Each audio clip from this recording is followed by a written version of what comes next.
కీర్తనల గ్రంథం 65వ కీర్తన. కీర్తనల గ్రంథం 65వ కీర్తన 4వ వచనం. నీ ఆవరణములలో నివాసము చేయునట్లు నీవు ఏర్పరచుకొని చేర్చుకొనువాడు ధన్యుడు. నీ ఆవరణములో నివాసము చేసేవాడు ధన్యుడు. బైబిల్లో ధన్యతల గురించి మనం ధ్యానం చేస్తూ ఉన్నాము. కొన్ని ధన్యతల గురించి మనం ఆల్రెడీ చెప్పుకున్నాము. ఈరోజు మరి ఒక భాగాన్ని నేను మీకు చెప్పడానికి ఇష్టపడుతున్నాను. ఆలయ ఆవరణములో నివాసము చేయువాడు ధన్యుడు. ఎక్కడ నివాసం చేయాలంట? ఆలయ ఆవరణము. ఆలయ ఆవరణం. నీ కేర్ ఆఫ్ అడ్రస్ ఎక్కడయ్యా అంటే, పలానా ఆయన ఎక్కడ ఉంటాడు, అతని కేర్ ఆఫ్ అడ్రస్ ఎక్కడ అంటే, పలానా సెంటర్లో టీ షాప్ దగ్గర ఉంటాడు, పలానా సెంటర్లో కత్తిరి షాప్ దగ్గర ఉంటాడు, పలానా సెంటర్లో మెడికల్ షాప్ దగ్గర ఉంటాడు, పలానా సెంటర్లో అదిగో అక్కడ రచ్చా బండ ఒకటి ఉంది, ఆ బండ మీద తను ఉంటాడు. ఫలానా చోట ఆ పలుసులపాలెం దాటి సిరిపూడి వెళుతున్నప్పుడు ఆ చివరిలో సిరిపూడి ఎంట్రన్స్లో ఉంటారు. కేర్ ఆఫ్ అడ్రస్ గురించి కొంతమందిని అడుగుతున్నప్పుడు, ఈ మనిషి టైంలో ఎక్కడ ఉంటాడంటే, ఆ మనిషి ఈ టైంలో అయితే ఆ సెంటర్లో ఉండొచ్చు, ఈ టైంలో అయితే ఈ సెంటర్లో ఉండొచ్చు, ఈ టైంలో అయితే పలానా సెంటర్లో ఉండొచ్చు. బార్బర్ షాప్ కావచ్చు, మెడికల్ షాప్ కావచ్చు, టీ స్టాల్ కావచ్చు, హోటల్ కావచ్చు, లేకపోతే జ్యూస్ ఉన్న స్థలం కావచ్చు. ఏ స్థలంలోనైనా వాళ్ళ అడ్రస్సులు ఉంటాయి. కానీ బైబిల్ చెబుతుంది, నీ ఆవరణములో, ఆలయ ఆవరణములో నివాసము చేయువారు ధన్యులు. అంటే సమయము తక్కువగా ఉంది కనుక నీ సమయాన్ని నువ్వు కేటాయించుకునేటప్పుడు దేవుని యొక్క సన్నిధానంలో గడపడానికి, దేవుని బిడ్డలతో గడపడానికి ఎక్కువ సమయాన్ని నువ్వు ఇవ్వాలి. అలా ఉంటే ఏం జరుగుతుందో చెప్తాను. ఆలయ ఆవరణములో నివాసము చేయవాడు ధన్యుడు. ఆలయ ఆవరణము. ఆలయ ఆవరణములో ఉంటే ఏం జరుగుతుంది? ఒక ఆశీర్వాదం చెప్తాను. ఆలయ ఆవరణము. 2 సమూయేలు గ్రంథం 22వ అధ్యాయం 7వ వచనం, కీర్తన గ్రంథం 18:6. ఈ రెండు ఒకే మాటని చూపిస్తాయి. నా శ్రమలో నేను యెహోవాకు మొర్రపెట్టి తిని, నా దేవునికి ప్రార్థన చేసి తిని, ఆయన తన ఆలయములో ఆలకించి నా ప్రార్థన అంగీకరించెను, నా మొర ఆయన చెవులలో చొచ్చెను. కీర్తన 18:6. నా శ్రమలో నేను యెహోవాకు మొర్రపెట్టి తిని, నా దేవునికి ప్రార్థన చేసి తిని, ఆయన తన ఆలయములో ఆలకించి నా ప్రార్థన అంగీకరించెను, నా మొర ఆయన సన్నిధిని చేరెను. రైట్. ఆలయ ఆవరణములో మనం ఉండటం వల్ల ధన్యులము అన్నాడు. ఆలయ ఆవరణములో మనం ఉండటం వల్ల మన శ్రమ కాలములో మనం ప్రార్థన చేసినప్పుడు, ఈ కీర్తన గ్రంథం కానివ్వండి, సమూయేలు గ్రంథం కానీ చదువుతున్నప్పుడు రెండు ఒకే పదానికి సంబంధించినవి. రాజైన సౌలు గారు దావీదు గారిని నిద్రపోనీయకుండా తరుగుతూ ఉన్నాడు. నీకు ఎవరో ఒకరి ద్వారా శోధన రావచ్చు. దావీదు గారికి ఏమన్నా సౌలు ద్వారా శోధన వచ్చింది. దావీదు గారిని నిద్రపోనీటిల్లా, అన్నం తిననీటిల్లా, ప్రశాంతంగా ఉండనీటిల్లా. ఇలాంటి పరిస్థితి ఆయన సంభవించింది. ఒకవేళ నీకే పరిస్థితులు సంభవిస్తున్నాయో నాకు తెలియదు. కొంతమంది మనుషుల ద్వారా మనకి మనశ్శాంతి ఉండదు, కొంతమంది మనుషుల ద్వారా మనకి నిద్ర ఉండదు, కొంతమంది మనుషుల ద్వారా మనకి ఆకలి కూడా కాదు.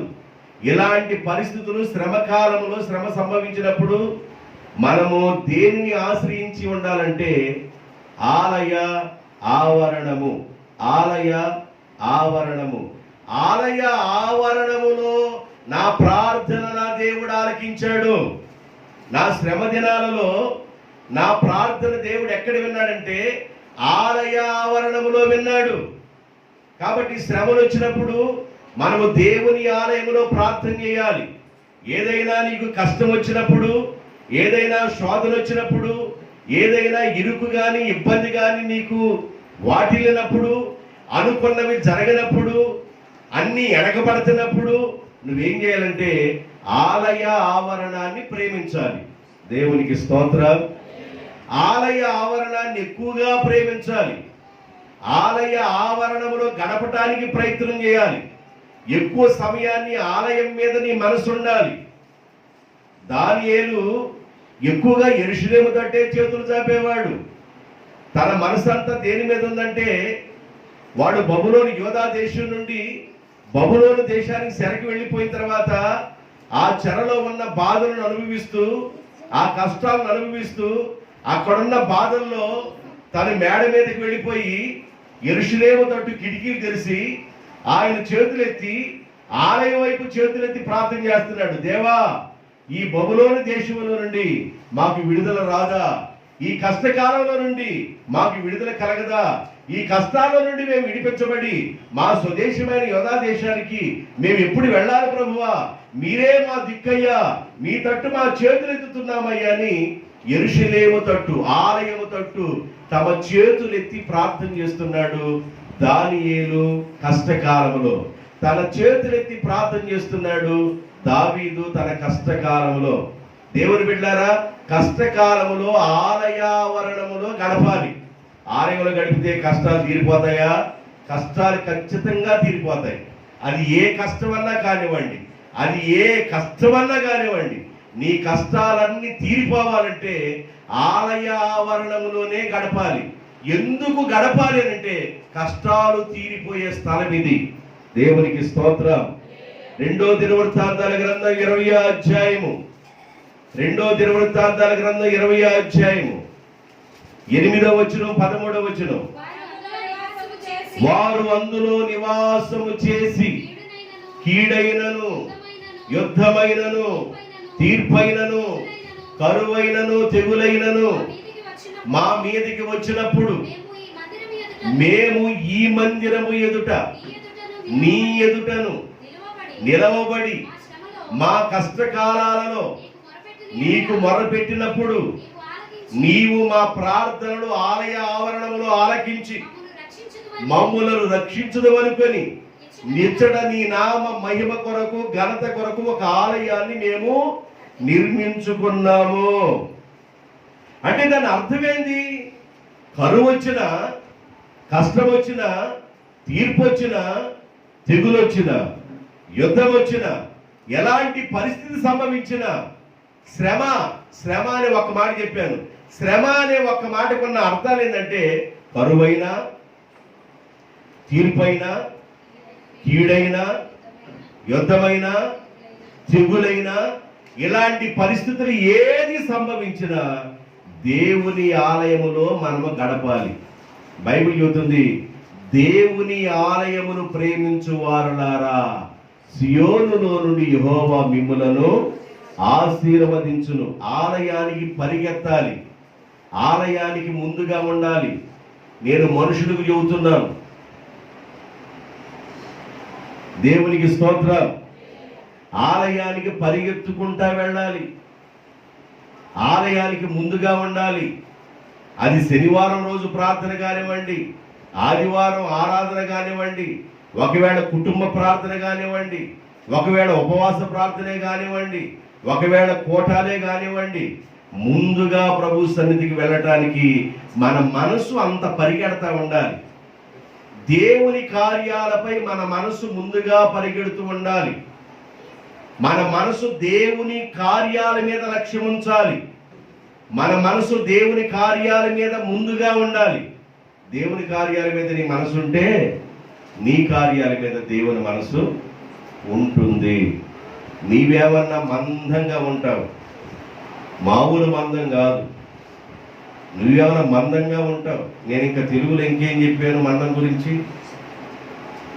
మామూలు మందం కాదు. దేవుని బిడ్డలారా, దేవుని బిడ్డలో మందంగా ఉండబాకండి. యేసయ్య ఏమన్నాడంటే, వరి బాబు మీరు శిష్యులు తయారు చేయండి రా అన్నాడు. శిష్యులు అంటే ఏంది? శిష్యులు అంటే ఏంది? చెప్పింది వినేవాడు అని అర్థం.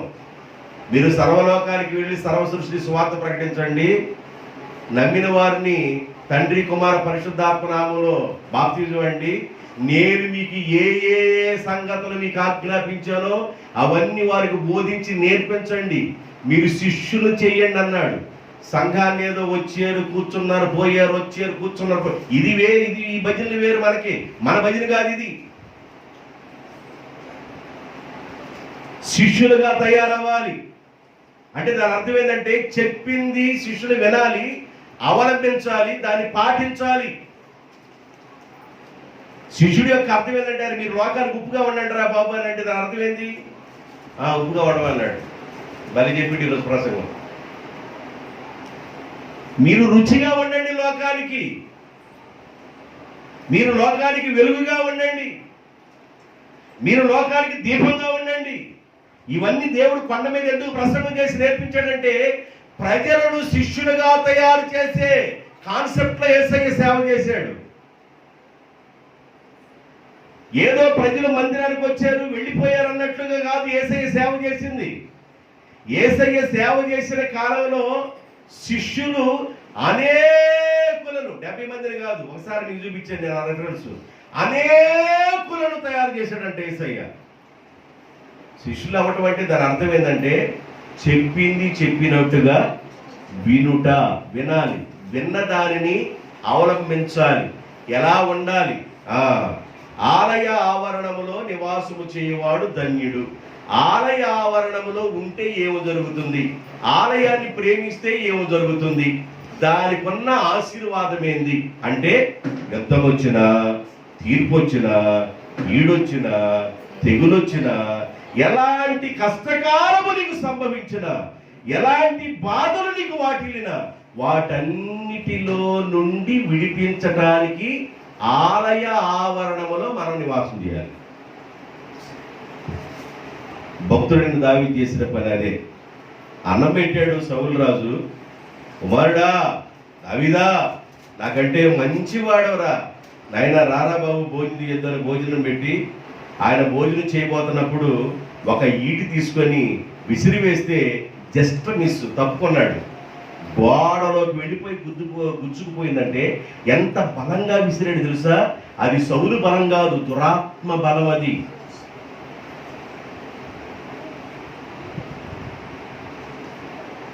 దావీదుకి సౌలుకి 1000 కొలది, దావీదుకి 10,000 కొలది జై అని ఎప్పుడైతే అన్నారో విషపు చూపు నిలపటం ప్రారంభించాడు సౌలు. దావీదు మీద విషపు చూపు నిలపటం ప్రారంభించాడు. ఏ రోజైతే విషపు చూపు అనేది సౌలుకి వచ్చిందో దురాత్మ బయలుదేరి వచ్చి ఆయనకి పట్టింది. విషపు చూపు, విషపు ఆలోచనలు ఎప్పుడైతే మైండ్ సెట్ను మారుస్తున్నాయో దురాత్మ ఒకటి వచ్చి మైండ్ మీద కూర్చుంది. ఆయన ఏం చేస్తున్నాడు అర్థం కావట్లా.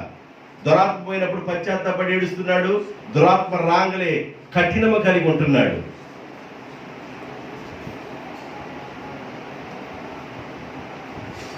అలాంటి కష్టకాలంలో ఆయన్ను తప్పుకొని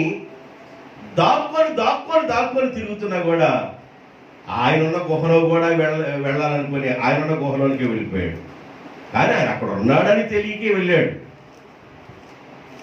అప్పుడు రాసుకుంటాడు, గాఢాంధకారపురలో నేను సంచరించను, ఏ అపాయములకు నేను భయపడను, నీ దుడ్డుగరయు నీ దండమును నన్ను ఆదరించుచున్నది.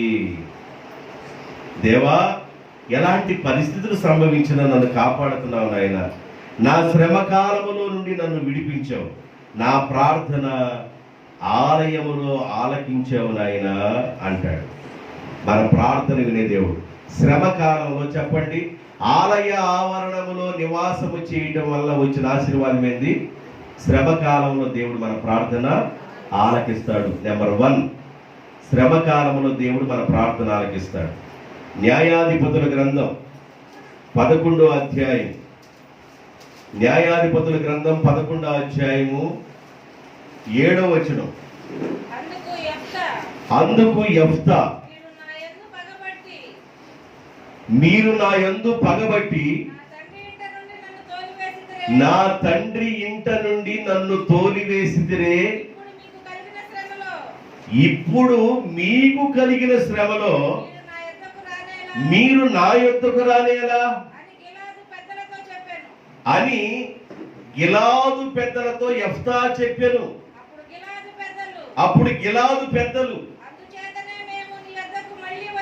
అందుచేతనే మా తప్పుని మేము తెలుసుకొని నీ యొద్దకు మరలా మేము వచ్చితిమి. నీవు మాతో కూడా వచ్చి అమ్మోనీయులతో యుద్ధము చేసిన ఎడల గిలాదు నివాసులముగా ఉన్న మేము మా అందరి మీద నీవు అధికారి అవుతువు యెఫ్తాతో అనిరి. అందుకు యెఫ్తా అమ్మోనీయులతో యుద్ధము చేయుటకు మీరు నన్ను గిలాదులకు తీసుకొని పోయిన పిమ్మట యెహోవా అమ్మోనీయులను నా చేతికి అప్పగించిన ఎడల నేనే మీకు ప్రధానిగా ఉంటానని మీరు ఒప్పుకుంటున్నారా అని గిలాదు పెద్దలను అడగగా, గిలాదు పెద్దలు శిరసావహించి మేము ఒప్పుకుంటున్నామని. ఇటు చూడండి, ఇక్కడ తండ్రి ఒకడు, తల్లులు ఇద్దరు. తండ్రి ఒకడు, తల్లులు ఇద్దరు. తండ్రి ఎవరు? గిలాదు.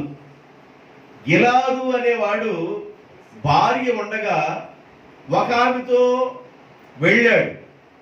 వెళితే ఆయన పుట్టిన బిడ్డ యెఫ్తా. ఆమె వేశ్య అని రాయబడి ఉంది.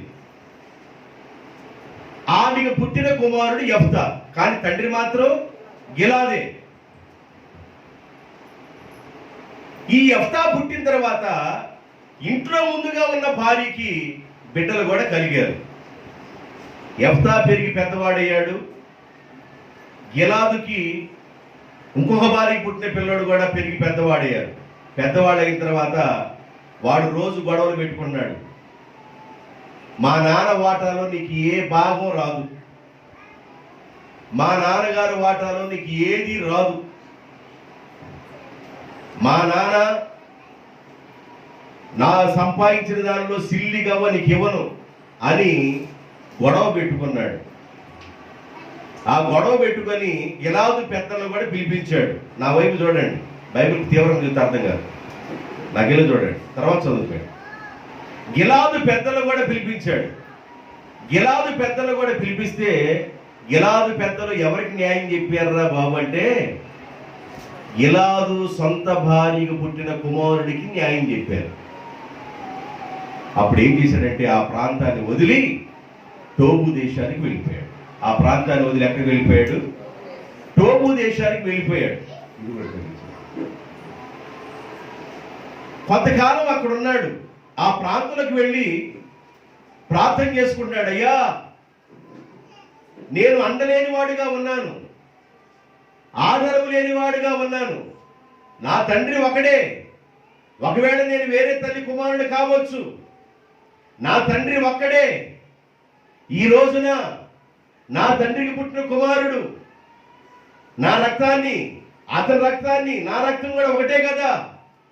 ఆ ఊరి పెద్దలు నాకు న్యాయం చేయకుండా ఇష్టానుసారంగా నన్ను తోలివేశారయ్యా.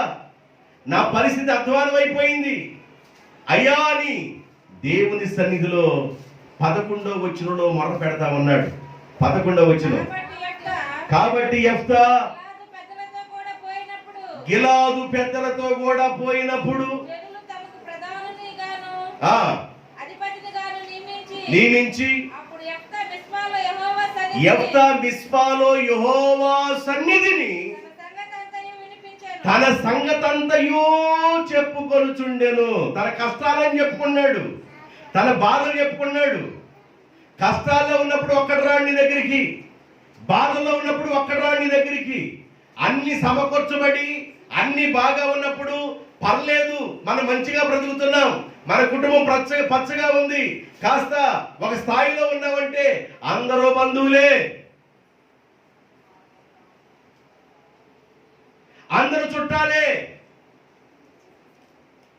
ఈ రోజునైనా ఈ గ్రామ పెద్దలను పట్టించుకోలేదు. గ్రామ పెద్దలు నాకు న్యాయం చేయలేదు. నా తోడ పుట్టినవాడు కూడా నన్ను అన్యాయంగా తోలివేశాడు. నేను దిక్కులేని వాడిగా ఉండిపోయాను. కష్టకాలంలో ఉండిపోయాను. శ్రమ కాలంలో ఉండిపోయాను. దిక్కులేని వాడిగా ఉండిపోయాను. నా తండ్రి కూడా ఏ న్యాయం చెప్పలేని వాడిగా ఉండిపోయాడు. దేవుడు ఎక్కడ ఎవరికి ఎలాగ కాలుకి మెడకి చేతులకి మెడికేసి గట్టిగా బిగించాలో దేవుడికి తెలుసు. దేవునికి స్తోత్ర. హల్లెలూయా. నువ్వు ప్రార్థన చేయడం నేర్చుకో చాలు. నీకు వ్యతిరేకంగా రూపించబడిన ఆయుధాలకి కాళ్ళకి మెడకి చేతులకి మొత్తం కట్టుకట్టి బాగా ఈ దొంగ చూసావా, ఏ బాంబు పెద్దగా పేలేదు ఒకటి ఉందిగా, లక్ష్మీ ఆటం బాంబు కాకుండా 1000 వాళ్ళు కాదమ్మా, దానికి కొస చూడతారు. వంకాయ బాంబు, వంకాయ బాంబు కొస చూడతారు. అది మామూలుగా గుండె డబాలంటాయి. ఒక్కసారి వంకాయ బాంబు చూస్తే కొసలు మొత్తం తెగిపోతాయి.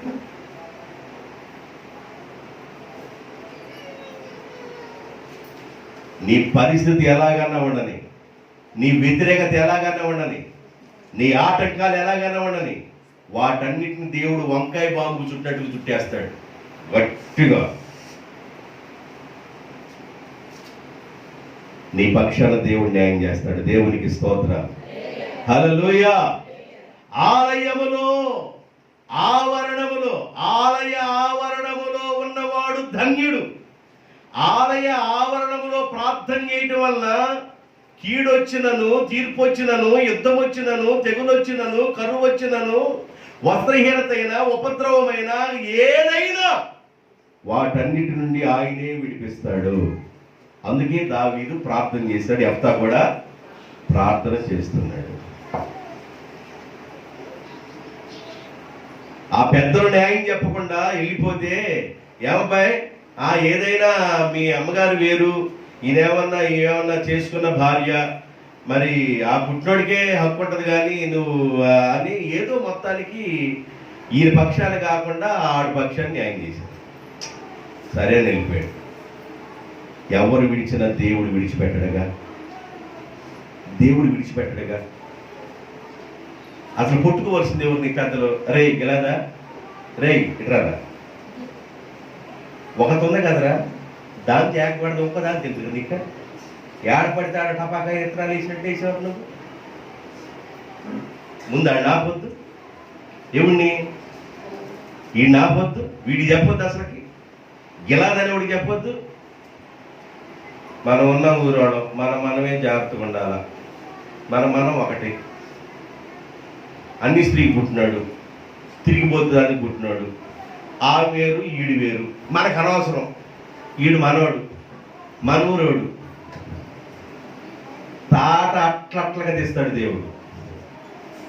తాట మామూలుగా అట్లట్లుగా తీస్తాడు దేవుడు.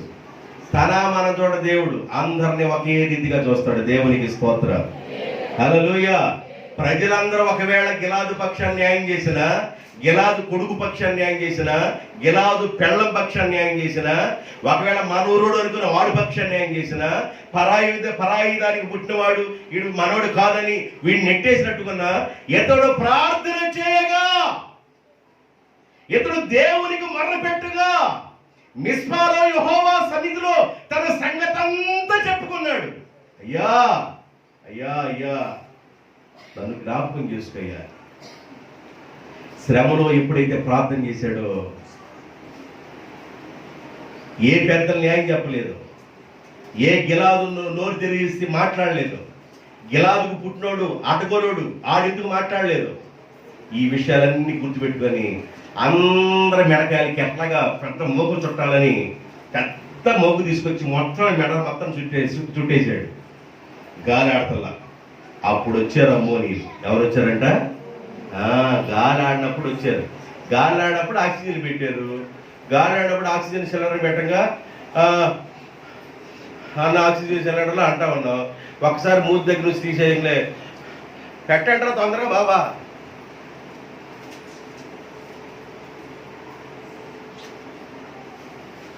యుద్ధానికి వీళ్ళ మీదకి దేవుడు తోలేడు. ఎవరిని?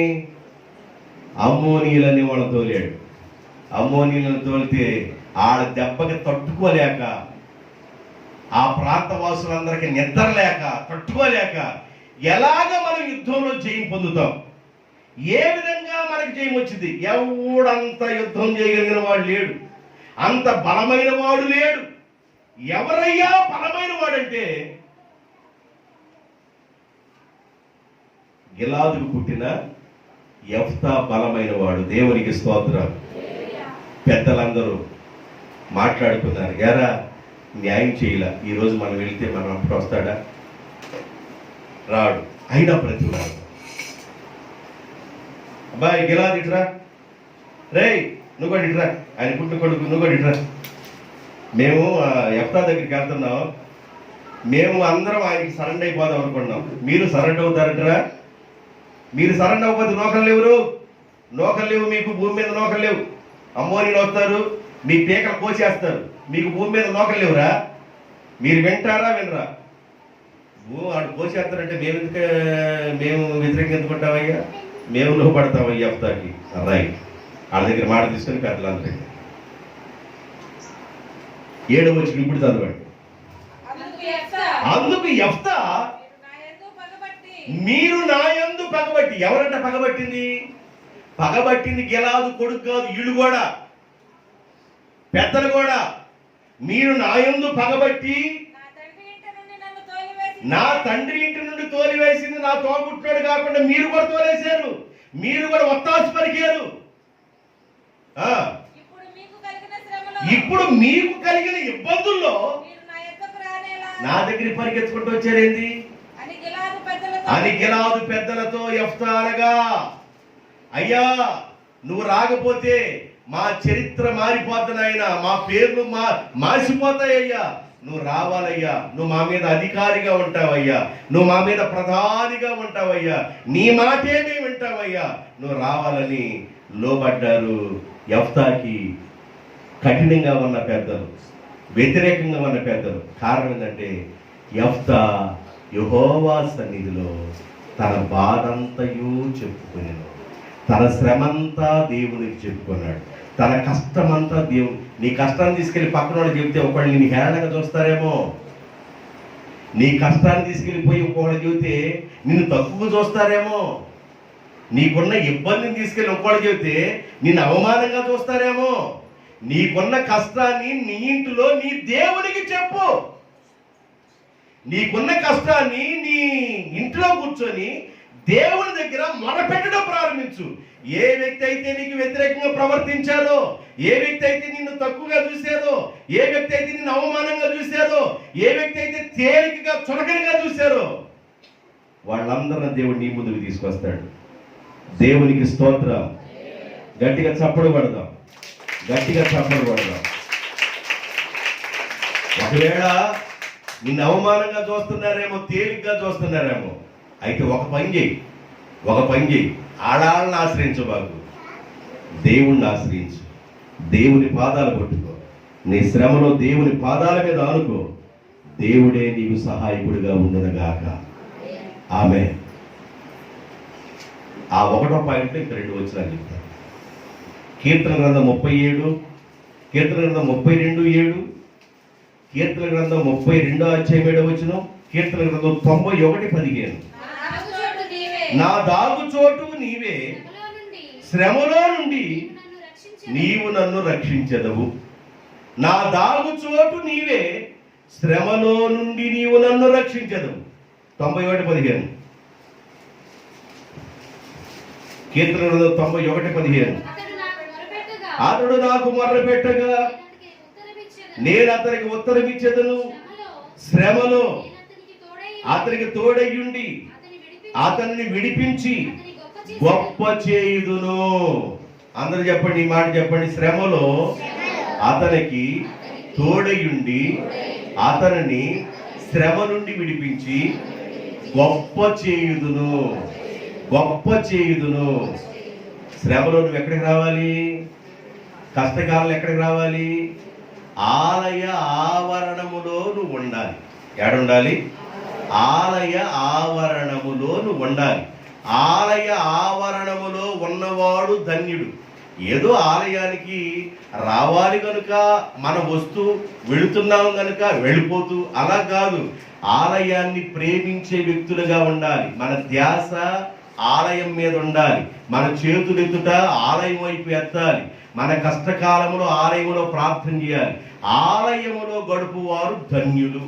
ఆలయములో గడిపితే ఏం జరుగుతుందంటే శ్రమ కాలములో నుండి విడిపించి వారిని నేను గొప్ప చేయుదును. యెఫ్తాని దేవుడు ప్రధానిగా చేశాడు. ఇలా చెప్పుకుంటే ఈ అంశమే చాలా టైం అయిపోద్ది. అందుకని దాన్ని అట్లా ఆపుతున్నా. ఆలయ ఆవరణంలో నివాసము చేయవాడు ధన్యుడు. రైట్. రెండో పాయింట్ చెప్తాను. ఒక పాయింట్లో ఇవన్నీ చెప్పాను. రెండో పాయింట్ చెప్తాను. కీర్తన గ్రంథం 27 కీర్తన 4 వచనం. యెహోవా యొద్ద ఒక వరం అడిగి తిని దానిని నేను వెదకుచున్నాను. యెహోవా ప్రసన్నతను చూచుటకు ఆయన ఆలయములో ధ్యానించుటకు నా జీవిత కాలమంతయు నేను యెహోవా మందిరములో నివాసము చేయగోరుచున్నాను. అందరూ చెప్పండి. అందరూ చెప్పండి. నా జీవిత కాలం అంతయు. అందరూ చెప్పండి మళ్ళా. నా జీవిత కాలం అంతయు.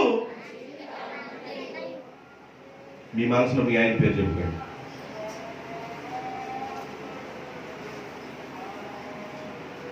చెప్తున్నారా? జీవించదను. ఈ ఒక మాట చెప్పండి.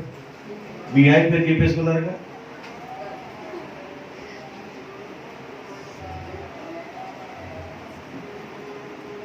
ఇప్పుడు మీరేం ఆలోచిస్తున్నారో నాకు తెలుసు.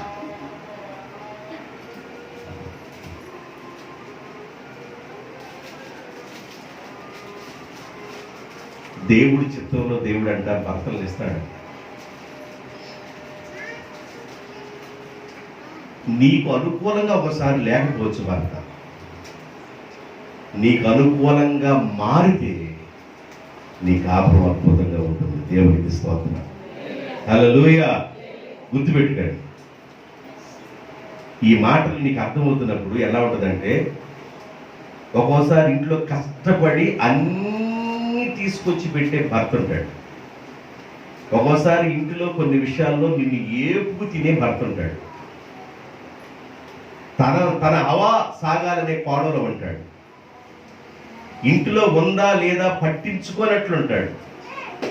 కానీ ఒక రోజు కానీ తనలో కానీ మార్పు కానీ జరిగితే నీ కుటుంబం అద్భుతంగా ఉంటుంది, ఆశీర్వాదకరంగా ఉంటుంది. దేవునికి స్తోత్రం.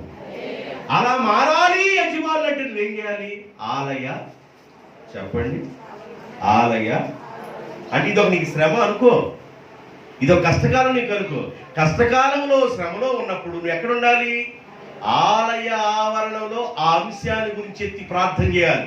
ఏ అంశము నీకు కష్టతరంగా ఉందో, ఏ విషయము నీకు బాధకరంగా ఉందో, ఏ విషయం నీకు ఇబ్బందికరంగా ఉందో ఆ అంశాన్ని ఎత్తి పదే పదే పదే పదే పదే ప్రార్థన చేయాలి. తన చూపులో మార్పు తీసుకురా. తన మైండ్ సెట్ను మార్పు తీసుకురండి.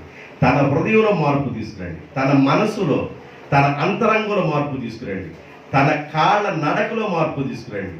నువ్వు అన్ని భాగాల కొరకు ప్రార్థన చేయాలి. మార్పు తీసుకురా ప్రభువా. యేసు రక్తాన్ని ప్రోక్షణ చేయి ప్రభువా. మార్పు తీసుకురాయా. నువ్వు అంటావు వీడు బండండి, ఎవరంట ఆయన? వీడు బండండి, వీడు మారడు.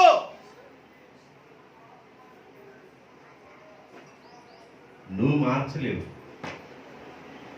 నేను మార్చలేను. పరిశుద్ధాత్మ దేవునికి ఆ శక్తి ఉంది. దేవునికి స్తోత్రం. హల్లెలూయా. నువ్వు నేను ఏం చేయలేవు, కానీ నీలో దుఃఖపడుతున్న ఆత్మ ఉంది, పరిశుద్ధాత్మ. ఆ పరిశుద్ధాత్మక పవర్ ఉంది. బండ లాంటి హృదయాలను మాంసముగా మెత్తగా చేయగల శక్తి పరిశుద్ధాత్మ శక్తి పొంది. అందుకనే పౌలు ఉచ్చరింపశక్యంగానే మూలుగులతో ఆత్మలో విజ్ఞాపన చేస్తూ ఉన్నాడు. రైట్. రెండో పాయింట్ ఏంటంటే, నా జీవిత కాలం అంతా యెహోవా మందిరములో నివాసము చేయగోరుచున్నాను. నేను ఆ పాయింట్ లింక్ అనమాట. ఆలయ ఆవరణములో నివాసము చేయవాడు ధన్యుడు. ఆ పాయింట్లోనే నా జీవిత కాలం అంతయు యెహోవా మందిరంలో నివాసము చేయగోరుచున్నాను. ఎందుకు? నా జీవిత కాలం అంతయు. దానికి ఒక మాట అన్నాడు ఆ భక్తుడు. ఏమన్నాడంటే, నేను బ్రతికినంత కాలము అన్నాడు, నేను భూమి మీద ఉన్నంత కాలము అన్నాడు. ఇలాగ చాలా విషయాలు రాయబడినాయి, కానీ నేను మీకు చెబుతాను, మీరు చిన్నగా గబగబా చదవండి. కీర్తన గ్రంథం 63వ కీర్తన 6వ వచనం, కీర్తన గ్రంథం 104వ కీర్తన 33వ వచనం. కాగా నా జీవిత కాలమంతయు నేను ఇలాగుని నిన్ను స్తుతించెదను, నీ నామమును బట్టి నా జీవిత కాలమంతయు నా చేతులు ఎత్తెదను. అయ్యా, ఆలయ ఆవరణములో నివాసము చేయవాడు ధన్యుడన్నావు. నా జీవిత కాలం అంతయు ఆలయ ఆవరణములో నా చేతులెత్తి ప్రార్థన చేస్తాను. నా జీవిత కాలం అంతయు నా చేతులెత్తి ప్రార్థన చేస్తాను. ఎందుకు చేతులెత్తి ప్రార్థన చేస్తామంటే, నేనేమి చేయలేకపోతున్నానయ్యా, నా వల్ల ఏమి కావట్లేదయ్యా, ఏదన్నా చేస్తే నువ్వే చేయి ప్రభువా, నీవే నా దిక్కు ప్రభువా అని మన చేతులు దేవుని తట్టు ఎత్తాలి, దేవుని మీద ఆధారపడాలి. చేతులు ఎత్తడం దేనికి గుర్తంటే, నా వల్ల ఏం కావటం లేదు, ఏది చేసినా నువ్వే చేయి ప్రభువా. ఉన్నవి లేనట్టుగా, లేనివి ఉన్నట్లుగా చేయగలరు దేవుడు కదా నువ్వు. మారాని మధురంగా మార్చిన దేవుడు కదా నీవు. నీటిని ద్రాక్షారసంగా మార్చిన దేవుడు కదా నీవు. ఉన్నవి లేనట్టుగా, లేని ఉన్నట్లుగా నువ్వు చేస్తావయ్యా. అందువల్ల నా జీవిత కాలం అంతా ఆలయంలో నా చేతులెత్తి ప్రార్థన చేస్తాను. ఎవరన్నా చేతులెత్తి ప్రార్థన చేస్తారు అనుకోండి, కొత్త మందిరాల్లోకి వెళ్ళినప్పుడు ఒకవేళ మన మందిరంలో అందరూ చేతులు ఎత్తారంటే చేతులు ఎత్తారు. ఒకవేళ ఏదైనా చర్చిలోకి వెళ్ళిపోయి నువ్వు చేతులు ప్రార్థన నీకు వెళ్ళి ప్రత్యేకంగా చూస్తుంటారు. ఏమైందే పోయే కాలం స్పెషల్గా ఉన్నావు అని అంటారు. చేతులెత్తుకు ఎందుకో నీకు అర్థమవుతుందా? దేవుడు ఏదైనా చేయాలి. నేను వాక్యాన్ని ముగింపులోకి తీసుకొస్తున్నాను. నేను ఒక పాయింట్ చెప్పాను. ఇప్పుడు రెండో పాయింట్ ఏంటంటే, నా జీవిత కాలం అంతయు నేను ఆలయంలోనే ఉంటాను. ఎలా ఉంటాను? నా చేతులు ఎత్తుతాను. రైట్. 104:33. నా జీవిత కాలం అంతయు నేను యెహోవాకు కీర్తనలు పాడిన. ఒక పాట పాడండి అంటే గొంతుపోయింది అనండి, గొంతుపోయిందండి. నా జీవిత కాలం అంతయు పాడు. కుమార్ నువ్వు చదువు. నేనేమంటున్నా చదువు. నా జీవిత కాలం అంతయు కీర్తనలు నేనేమన్నాను? నిన్ను కీర్తనలు పాడేదను. రైట్, కీర్తనలు పాడేదను. నేను ఉన్నంత కాలం, అయ్యా నా కంఠంలో ప్రాణము ఉన్నంత కాలము నా దేవుణ్ణి కీర్తించేదను. దేవునికి స్తోత్రం. అందరం పాడదాం. స్తోత్రము చెల్లింతము, స్తుతి స్తోత్రం చెల్లింతము అనే పాట పాడదాం.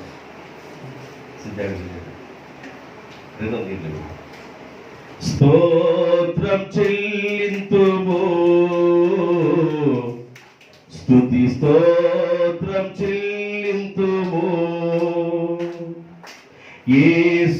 యేసునాథుని మేలులు తలంచి, యేసునాథుని మేలులు తలంచి స్తోత్రం చెల్లింతుము, స్తుతి స్తోత్రం చెల్లింతుము. దీవారాత్రములు కంటి పాపవలే కాచియా, దీవారాత్రము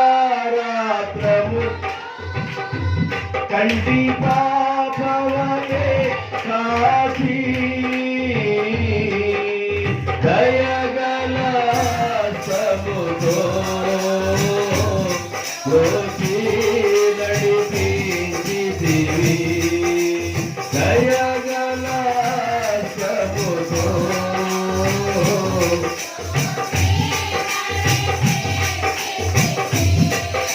స్తోత్రం చెల్లించుము.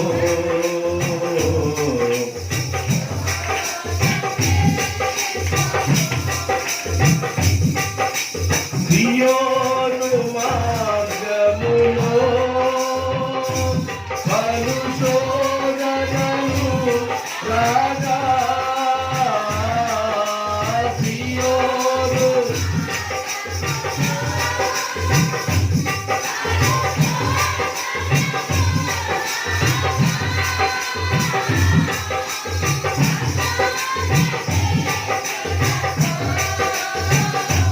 నీ శ్వాసము నీకిది సాతాను జయించుటకు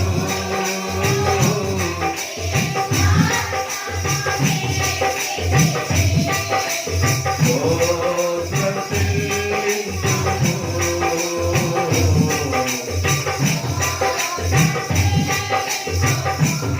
హల్లెలూయా. నేను ఉన్నంత కాలము, నా కంఠంలో ప్రాణం ఉన్నంత కాలము, నా జీవిత కాలం అంతయు నా చేతులు ఎత్తుతాను నా దేవుని వైపు, ఆయన ఆలయ ఆవరణము. 2 రిఫరెన్స్లు రాసుకోండి, చదవండి, వివరించడం కానీ రాసుకోండి. 116, 2, 146, 2. 116 కీర్తన గ్రంథం 116, 2, కీర్తన గ్రంథం 146, 2. ఆయన నాకు చెవి యొగ్గెను కావున నా జీవిత కాలమంతయు నేను చేతులెత్తెదను, నా జీవిత కాలమంతయు నేను ఆయన కీర్తించెదను, నా జీవిత కాలమంతయు నేను మొర్ర పెట్టెదను, ప్రార్థన చేస్తాను, చేతులెత్తుతాను, పాటలు పాడతాను. సింపుల్ వే ఏంటంటే ప్రార్థన చేస్తాను, చేతులెత్తుతాను, పాటలు పాడతాను. ఎక్కడ? ఆయన ఆలయ ఆవరణం. రైట్. 146, 2. నా జీవిత కాలం అంతయు నేను యెహోవాను స్తుతించెదను, నా బ్రతుకు కాలం అంతయు నా దేవుని కీర్తించదు. జీవితకాలం అంతయు కీర్తిస్తాను. జాగ్రత్తగానండి. కీర్తిస్తాను, పాటలు పాడతాను, మొరపెడతాను, చేతులెత్తుతాను. ఎక్కడ అంటే ఆలయ ఆవరణంలో. ఆలయ ఆవరణంలో కీర్తిస్తా. కీర్తించడం అంటే ఏంది?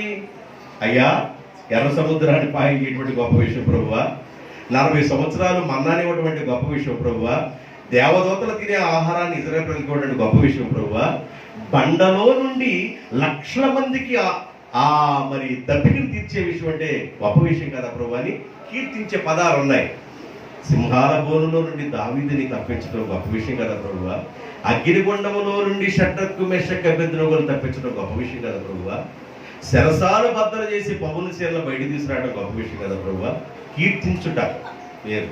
కీర్తించడం అంటే ఏంటి? మనం ఏం చేయాలి? కీర్తించడం అంటే ఒక మనిషిని, దేవుణ్ణి కొనియాడటం, కీర్తించడం, ఆయన అద్భుత కార్యాలను తలపోసుకోవటం అనమాట. నా జీవిత కాలం అంతా నాకెళ్ళి చూడండి అమ్మా, నాకెళ్ళి చూడండి. దేవుని మందిరం యొక్క ప్రాముఖ్యత చెప్తున్నాను. ఆలయములో నివాసము చేయవారు ధన్యులు. జీవితకాలం అంతా ఆలయంలో ఉండాలనుకుంటున్నాను, జీవితకాలం అంతా కీర్తించాలనుకుంటున్నాను, జీవితకాలం అంతా పాట పాడాలనుకుంటున్నాను, జీవితకాలం అంతా స్తుతించాలనుకుంటున్నాను, జీవితకాలం అంతా నా చేతులెత్తి అయిపోయాయి. 2 విషయాలు అయిపోయాయి. 2 విషయాలు అయిపోయి. 3వ విషయాన్ని చదువుతాను వినండి. నేను చదువుతాను. కీర్తన గ్రంథం 84వ కీర్తన 10వ వచనం. నీ ఆవరణంలో ఒక్క దినము గడుపుట 1000 దినాల కంటే శ్రేష్టం. 3 మాటలు గుర్తుపెట్టుకోండి. 3 మాటలు. నీ ఆవరణంలో ఒక దినము గడుపుట 1000 దినాల కంటే శ్రేష్టమైంది. కారణం వారు ధన్యులు. ఆలయ ఆవరణలో నివసించువారు ధన్యులు. కనుక నా జీవిత కాలం అంతా యెహోవా మందిరం లేని నివాసము చేయ కోరుచున్నాను. 3 విషయాలు చెప్పాను. 3 విషయాల్లో వివరణ ఒక 2 పదాలకు ఇవ్వగలిగాను. కాబట్టి ఒక్క రోజు గడిపితే, ఒక మందిరంలో ఒక్క రోజు గడిపితే అది 1000 రోజుల కంటే ఎక్కువ. కాబట్టి మందిరాన్ని ప్రేమిద్దాం, దేవుని సన్నిధిలో ప్రార్థన చేద్దాం, మందిరానికి వెళ్ళే విషయంలో ముందుగా ఉందాం. ఈ రోజు నువ్వు విన్నావు కదా, ఈ రోజు విన్న మాట నీ జీవితాంతానికి సంబంధించిన మాట. దేవునికి స్తోత్రం. ముందుగా ఉందుముగాక. ఆమేన్ చెప్పండి. ముందుగా ఉందుముగాక, వెనకగా ఉందుముగాక. మీరందరూ రాక్ స్టడీలోనే ఉన్నారు. మీరందరూ చాలా తీవ్రంగా వింటున్నారు. కాబట్టి మందిరాన్ని ముందుగా ఉండండి. ఒకవేళ మీకు కష్టాలు రావచ్చు దేవుని బిడ్డలారా. ఒకవేళ నువ్వు కష్టం వచ్చి నువ్వు బాధపడి ఏడుస్తుంటే, సేవకుడిగా నేను కూడా నీ కోసం కన్నీరు కార్చి ప్రార్థన చేస్తాను. నువ్వు ఇబ్బంది పడి ఏడుస్తూ ఉంటే నేను నీ కోసం ప్రార్థన చేస్తాను. ప్రతి కుటుంబం బాగుండాలని కోరుకునే గొప్ప మనసు ఉంటుంది మాకు. ఒక దైవజనుడిగా నాకుండే మనసు ఏంటంటే, ప్రతి కుటుంబము పచ్చగా ఉండాలి, ప్రతి బిడ్డ ఆశీర్వాదకరంగా ఉండాలి. మీరు పచ్చగా ఉంటే సంఘము ఆశీర్వదించబడినట్లు. దేవునికి స్తోత్రం. మీ కుటుంబాలు బాగా ఉంటే సంఘము ఆశీర్వదించబడినట్లు. నువ్వే కన్నీటిలో ఉంటే, నువ్వే బాధలో ఉంటే ఇక నువ్వు ఆశీర్వాదంలోనికి ఇంకా రాలేదు. దేవుని బిడ్డలారా, అలా ఆశీర్వాదంలోకి నువ్వు అడుగుపెట్టి ముందుకు వెళ్ళాలంటే ఆలయ ఆవరణములో నువ్వు ఉండటానికి ప్రయత్నించు. ఆలయ ఆవరణంలో నివసించేవారు ధన్యతల గురించి మాట్లాడుతూ ఉన్నాను. ఈరోజు మరొక ధన్యత గురించి చెప్పేశాను. ఈ మాటలు ప్రభువు దీవించునుగాక. ఆమేన్. తరలవంచండి, ప్రార్థన చేద్దాం. తరలవంచండి. యేసయ్యా మీకు వందనాలు, స్తుతులు స్తోత్రాలు. హల్లెలూయా, హల్లెలూయా. యేసయ్యా స్తోత్రం.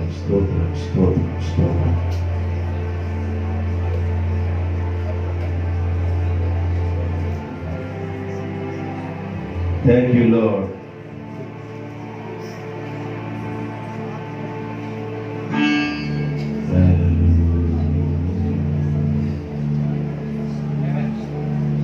యేసు స్తుతి. స్తోత్రం. మూడు భారిన జీవితాలను చిగురింపచేయగల